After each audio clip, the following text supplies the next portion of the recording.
السلام علیکم دوستو، امید ہے کہ آپ سب خیریت سے ہوں گے۔ دوستو، آج کا واقعہ قربانی کے متعلق ہے۔ وہ یہ ہے کہ جن جانوروں کی قربانی جائز نہیں ہے ہم آپ کو وہ بتائیں گے۔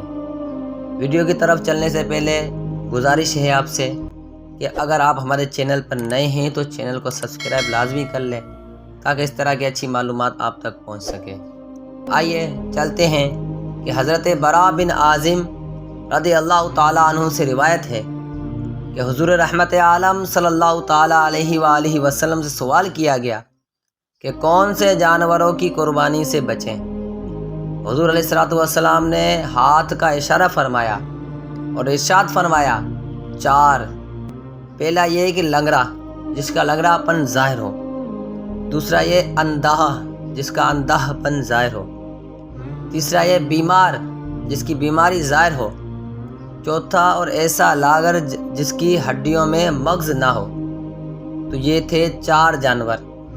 اب اس کے علاوہ ہم آپ کو بتائیں گے قربانی کے کچھ مسائل کہ کون کون سے جانوروں کی قربانی جائز نہیں ہے، ہم وہ بھی آپ کو بتائیں گے۔ آئیے چلتے ہیں کہ قربانی کے جانور کو ہر عیب سے خالی ہونا لازمی ہے۔ اگر تھوڑا سا عیب ہو تو قربانی مکروہ ہے، زیادہ عیب ہو تو نہیں ہوتی۔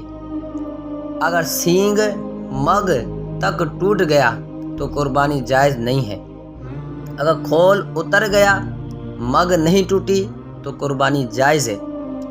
اگر پیدائشی طور پر سینگ نہ ہو تو قربانی جائز ہے، اور اگر پیدائشی طور پر سینگ چھوٹے چھوٹے ہو تو بھی قربانی جائز ہے۔ خصی جانور کی بھی قربانی جائز ہے، خود حضور صلی اللہ تعالیٰ علیہ وآلہ وسلم نے بھی فرمائی۔ بھینگے جانور کی بھی قربانی جائز ہے۔ دم یا چکی 1/3 سے کم کٹے ہو تو قربانی جائز ہے۔ کانا جانور جس کا کانا پن ظاہر ہے قربانی ناجائز ہے۔ اور اس کے علاوہ لنگڑا، اندھا، بیمار، یہ ساری چیزیں ظاہر ہو وہ اس کی بھی قربانی ناجائز ہے۔ لنگڑا پن ظاہر ہو، اندھا پن ظاہر ہو یا بیمار پن ظاہر ہو تو اس کی قربانی ناجائز ہے۔ تہائی حصے سے زیادہ کان کٹے یا سینگ ٹوٹے ہو اس کی قربانی ناجائز ہے۔ جس کے کان پیدائشی طور پر بالکل دونوں یا ایک نہ ہو اس کی قربانی ناجائز ہے۔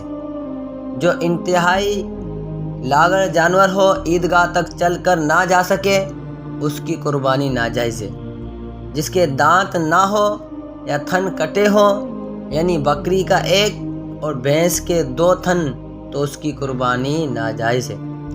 دوستو، ہم نے آپ کو 2 مسئلے اوپر بتائے کہ تہائی حصے سے زیادہ کان کٹے یا سینگ ٹوٹے ہو۔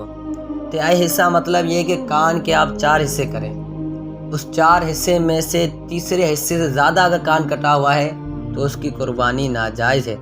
اگر تیسرے حصے سے کم ہے تو اس کی قربانی جائز ہے۔ اس کے علاوہ دوسرا مسئلہ ہم نے آپ کو بتایا کہ دم یا چکی 1/3 حصے سے کم کٹے ہو تو قربانی جائز ہے۔ تو پیچھے ہم نے یہ بتایا آپ کو 1/3 حصے سے اگر کم کٹے ہوئے ہیں کان یا دم تو اس کی قربانی ہو جائے گی۔ 1/3 حصے زیادہ لگائیں، جسے آپ دم کے 4 حصے لگائیں گے۔ 4 حصوں میں سے تیسرے حصے سے اگر زیادہ دم کٹی ہوئی ہے نا تو قربانی ناجائز ہے۔ تیسرے حصے سے کم ہے تو قربانی جائز ہے۔ اسی طرح کان اور دوسرے جسم کے جو بھی ہیں وہ آپ لگا لیں تو ان کی 1/3 حصے سے کم ہے تو قربانی جائز ہے، 1/3 حصے سے زیادہ ناجائز ہے۔ تو دوستو، امید ہے کہ آپ کو ویڈیو پسند آئی ہوگی۔ اگر ویڈیو پسند آئی ہے تو ویڈیو کو لائک شیئر لازمی کرنا، اور اگر آپ ہمارے چینل پر نئے ہیں تو چینل کو سبسکرائب لازمی کرنا تاکہ اس طرح کی اچھی معلومات ہم آپ کو پہنچا سکیں۔ جزاک اللہ خیرہ۔